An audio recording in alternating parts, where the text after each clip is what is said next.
Credito ed esportazioni. Di questo hanno bisogno le imprese venete per fronteggiare la gravissima crisi in atto. Lo ha ribadito il presidente della Camera di Commercio di Vicenza, Vittorio Mincato, incontrando a Palazzo Ferrofini il presidente del Consiglio regionale, Marino Finozzi.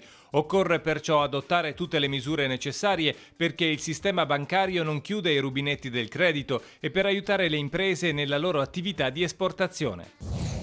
La Regione può, attraverso l'Union Camere, attraverso le agenzie di esportazione, aiutarci veramente a risolvere il problema dei flussi di esportazione che sono essenziali per la nostra economia. Il presidente Finozzi ha detto di condividere le valutazioni e le strategie indicate ed ha assicurato il massimo impegno delle istituzioni regionali per rispondere nei modi più appropriati ed efficaci ad una crisi senza precedenti che investe tutti i settori e destinata ad avere pesanti conseguenze sull'economia, sul sistema produttivo, sulla vita della gente.